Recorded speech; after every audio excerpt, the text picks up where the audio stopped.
Inside the Classroom is brought to you by NYSUT, a union of more than 600,000 professionals dedicated to education, human services, and healthcare.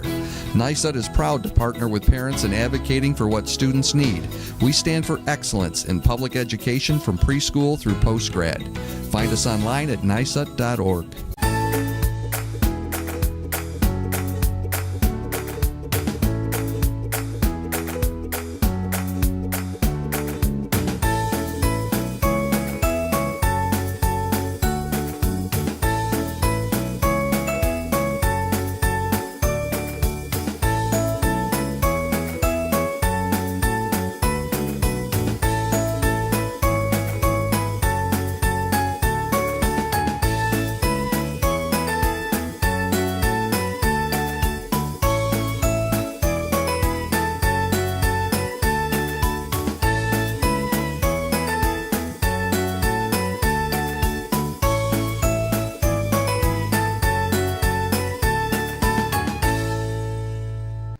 Hi, I'm Ashli Dreher. Welcome to another edition of Inside the Classroom.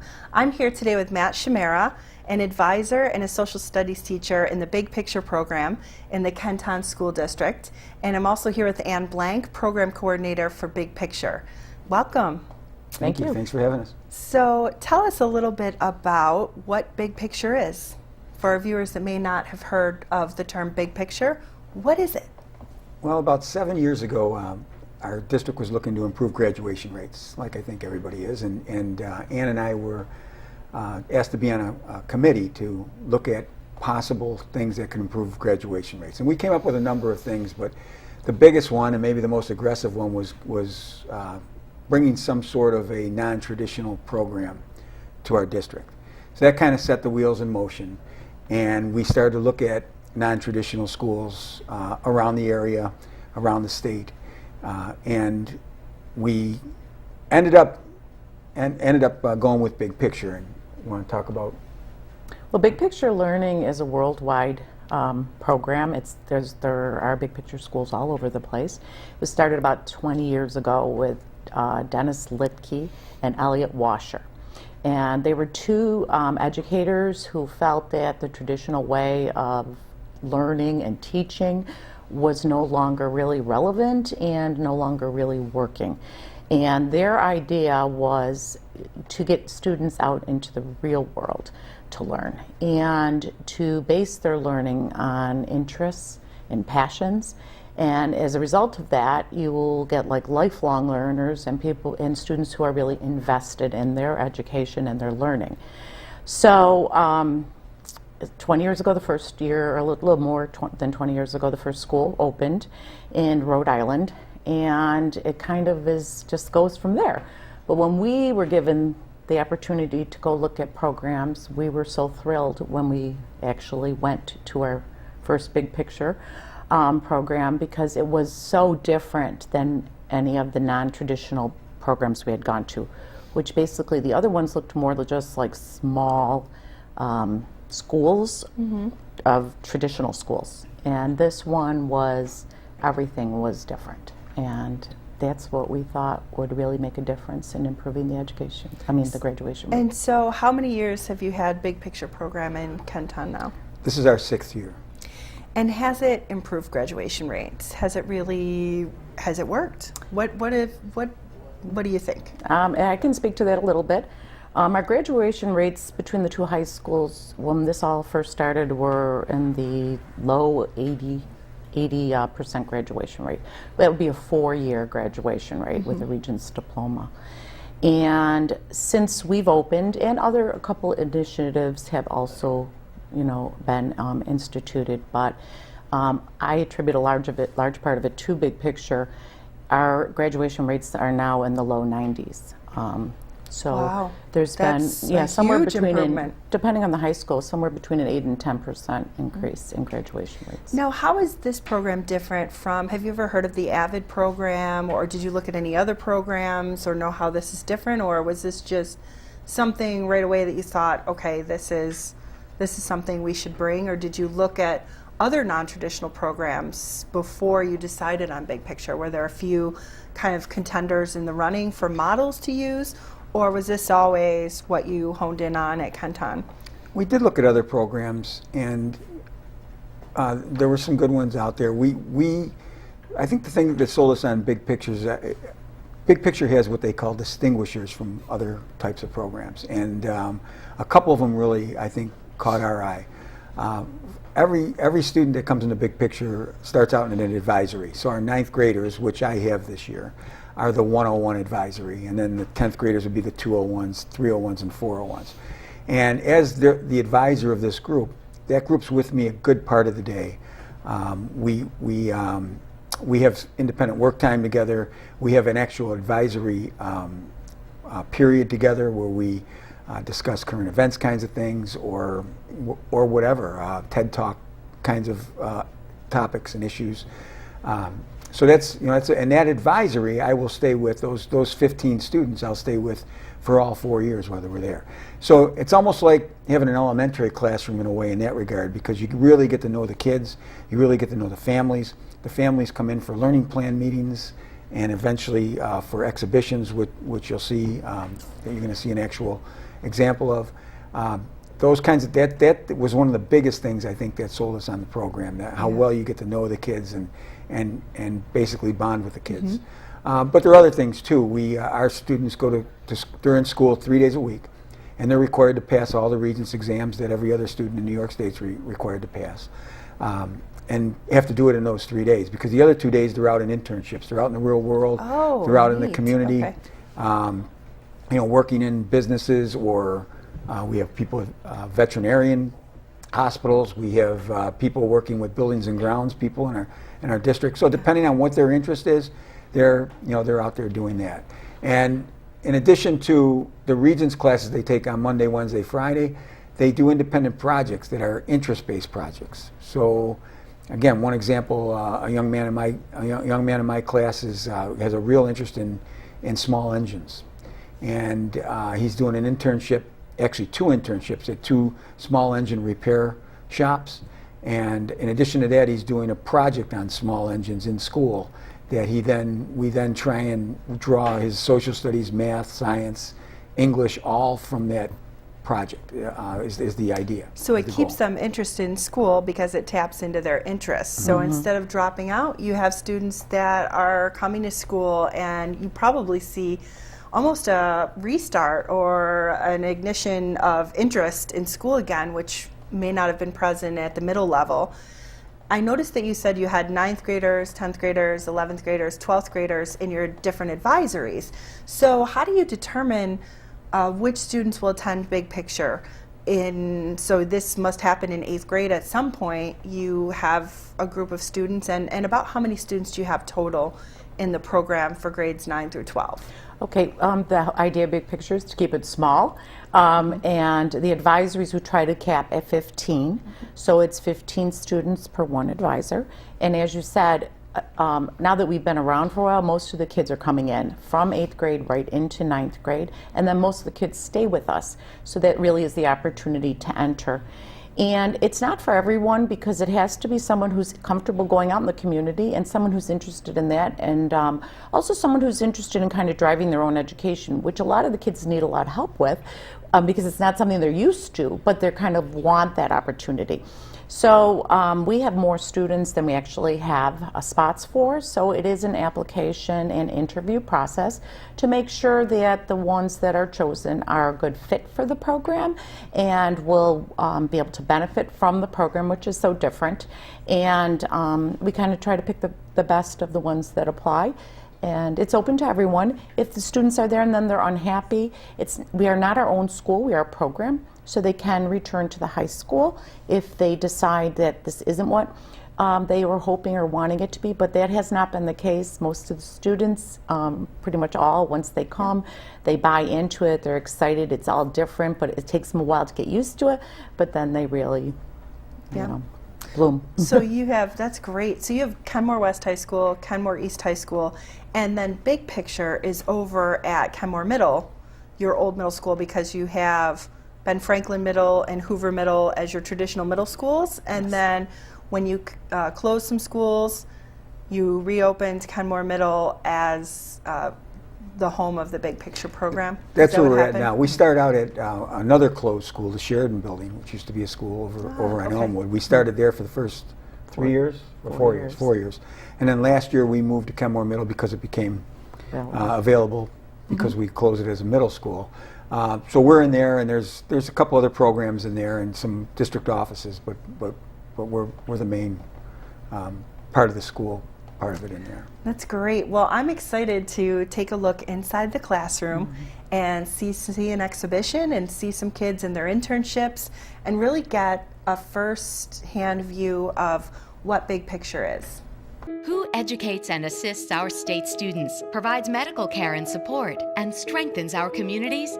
We do. NYSUT members are classroom teachers, college faculty and staff, nurses, and healthcare professionals. We're cafeteria workers, bus drivers, teacher aides, and teaching assistants. We're more than 600,000 caring, supportive professionals living and working in communities across New York State. We are NYSUT. We make a difference.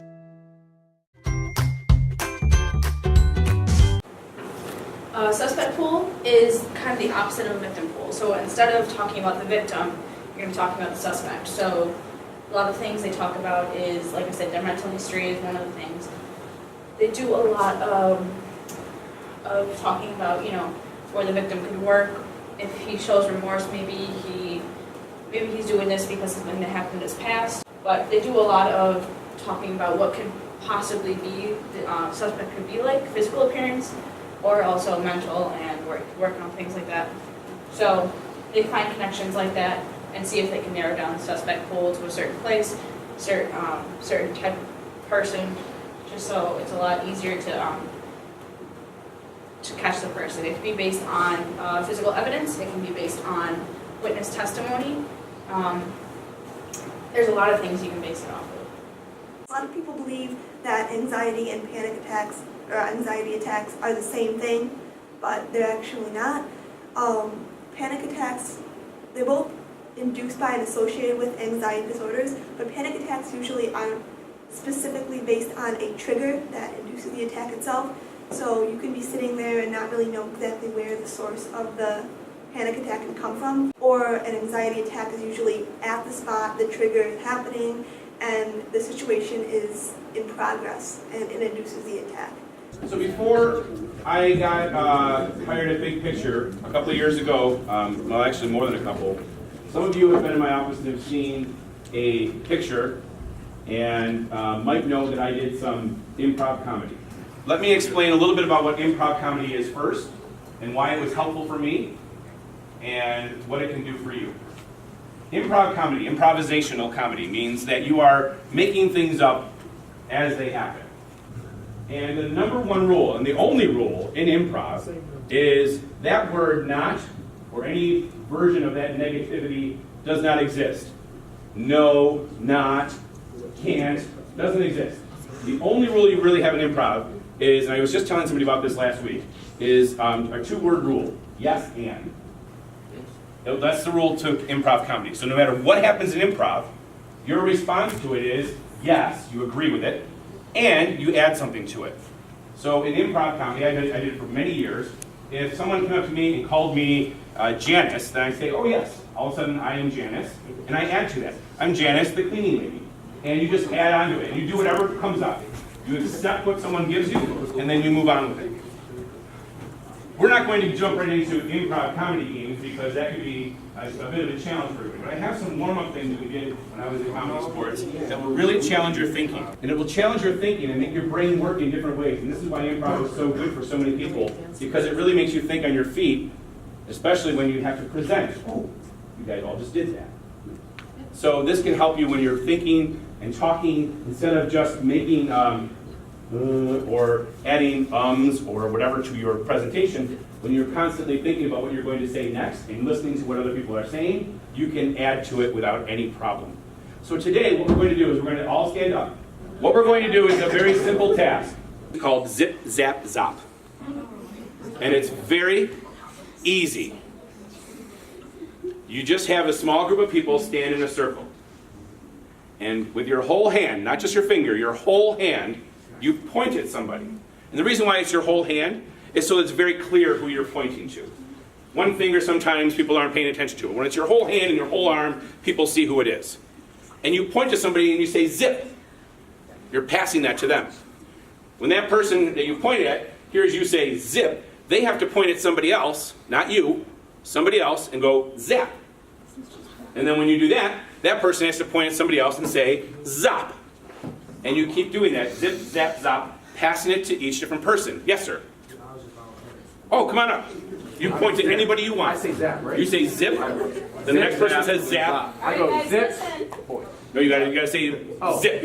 Zip. Zap. Zip. Zap. Zap. Zip. Zap. Zap. Zip. Zap. Zap. Zip. Zap. Zap. Zip. Zap. You can't point back to him. So you don't want to point back to the person that passed it to Now you, you're right? eliminated. There's gotta be a, No, we're not getting eliminated. if there's no competition, how is it fun? Oh, it's fun. It's just gonna get faster. You gotta be on top. Ready? Zip. Zap. Zap. Zip. Zap. Zap. Zip. Zap. Zip. Zap. Zap. Oh, I can't put it back. Good. We made a mistake. We start all over again. You then can, anybody can decide that if you're given zip, you can do another zip. So now it becomes zip, zip, zap, zap, zop, zop. Right. So you can do zip, and then somebody else can go zip again, and now it's 2 times. Everything is twice. Instead of going zip, zap, zap, it's zip, zip, zap, zap. You know what I mean? So Dylan, I want you to start it and pass zip to me. Zip. Zip. Zap. No, zap. Zap? Oh, zap. Oh my God. Try again. Okay. Try again. Okay. Zip. Zap. You do zap again. Zap. Zap. Zap. Nope, now you said zip. Then we start all over again. Nope, now you start over again. Now you start over again.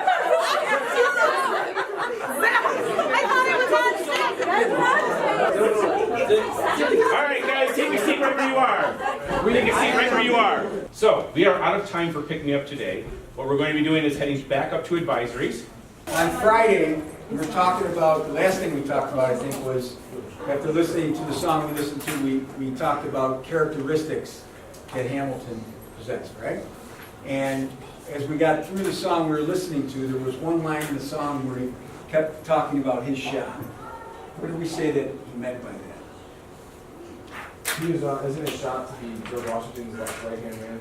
Okay. So by my shot, what's he saying? My what? There's another word for it, maybe. Opportunity. Opportunity, right? Doesn't want to miss his opportunity. So we said there's a whole song about my shot. So that's what we're going to listen to start today. You have the lyrics to the song My Shot, and as we're going through, as you're listening to it and looking at the lyrics, think about some of the things we've been talking about, some of the background about Hamilton that we already know, but you're going to see more of it here. Some of what else might he be referring to? What other opportunities does he mean by my shot? And what other characteristics does he have? We talked about a couple the other day. But we'll talk about all that once we listen to it. Okay, now take a minute, go back to the lyrics, and look for one of two things. Find something that you can talk about as far as Hamilton's characteristics that he had, like we talked about before. So now we're going to talk about some literary things. Remember when we started this, we said that we wanted to combine this with English, ELA, with social studies because there's so much of this in here. So Ms. Monica was going to talk about some literary techniques that are used in the show now.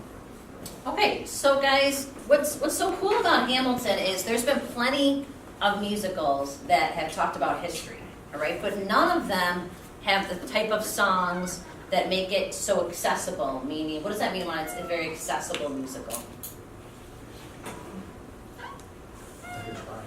What do you think? What does accessible mean? It's accessible to a lot of people. Then more than one group of person, like less cultural people. Like I don't like musicals a lot, but I can mess I don't want to say my slang, but I can mess with this. I like it. Yes, I can get into right. it. You can get into it, right? And so it's something that a lot more than like you said, a very narrow group that just loves musicals all the time. And a big piece of that is the type of literary devices they use, because this is the same literary devices when you guys are listening to your rap or even old school rap, like Busta Rhymes or Biggie or Tupac, they use exactly these same skills. The first one is called assonance, and what that is when you're repeating a vowel a vowel sound in the middle of the end of a word. So if you hear like lake and fate, that A sound, that vowel, number of vowels are A, E, I, O, and U, that's not really a rhyme. It's just, but you're hearing that repetition. And what's the effect of hearing that sound over and over?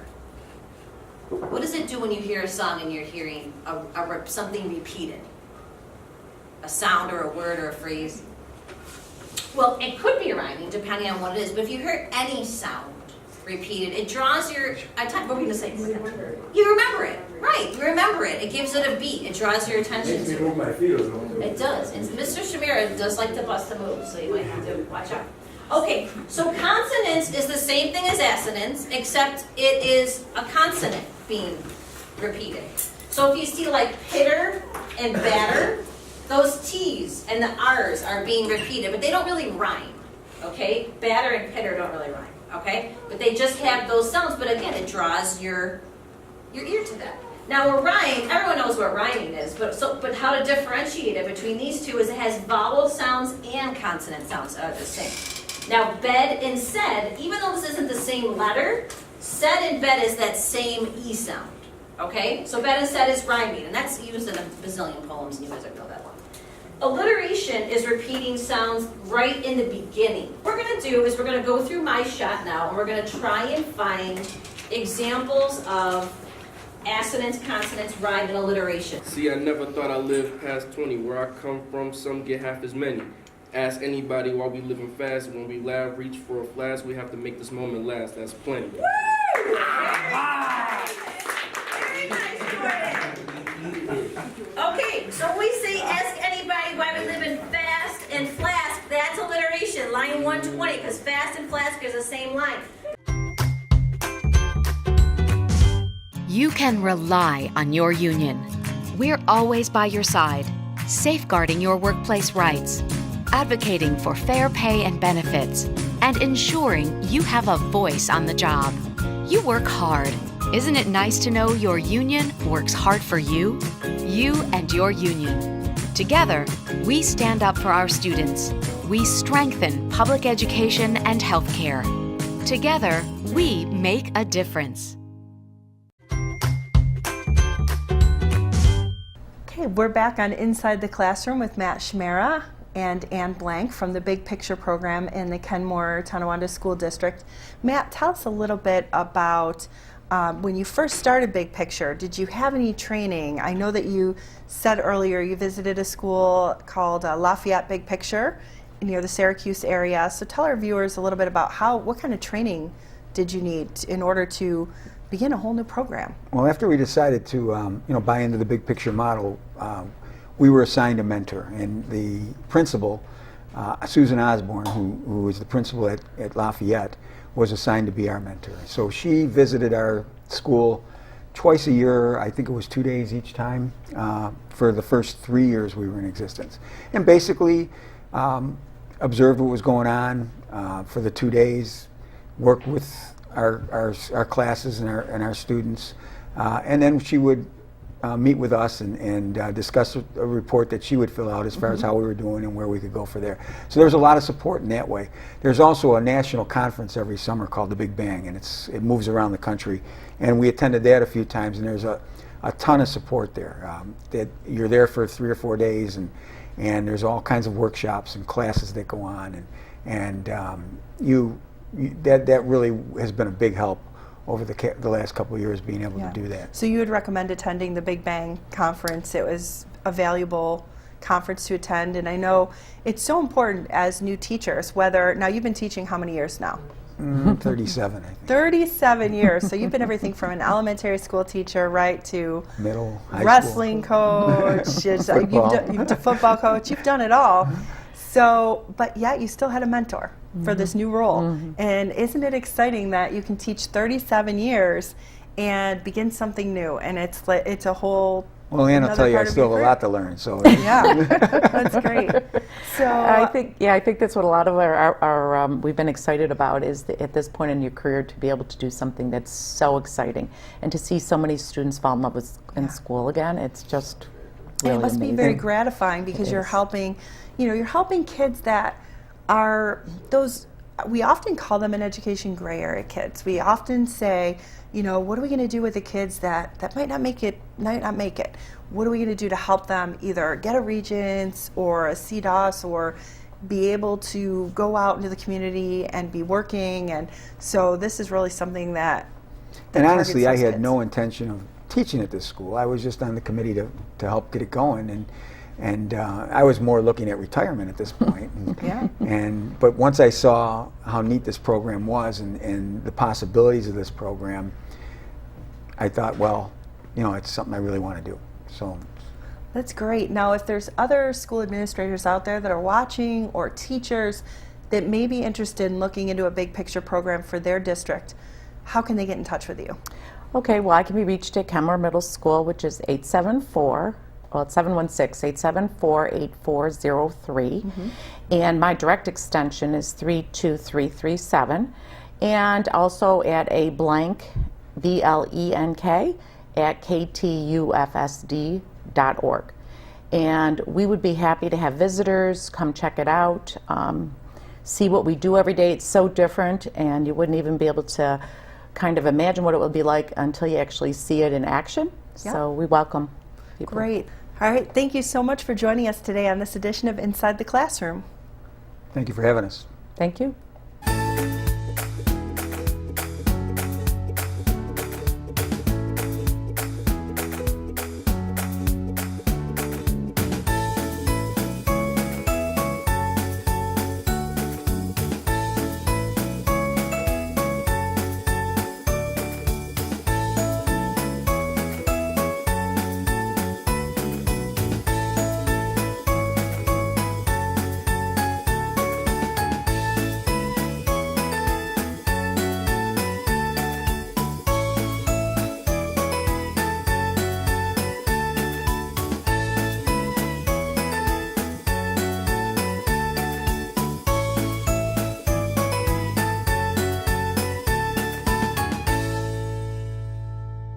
We get you started early. We stay with you in middle school. We see you through graduation, college, and beyond, realizing potential every step of the way. We're New York State United Teachers, 600,000 professionals dedicated to excellence in public education. But that's not all. We also provide healthcare and human services to New Yorkers of all ages. We're NYSET, caring for patients, working for students, working with our communities.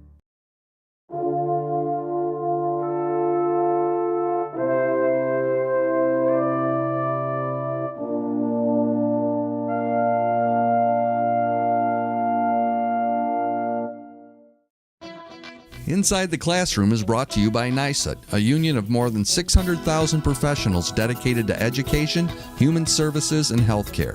NYSET is proud to partner with parents in advocating for what students need. We stand for excellence in public education from preschool through postgrad. Find us online at nyset.org.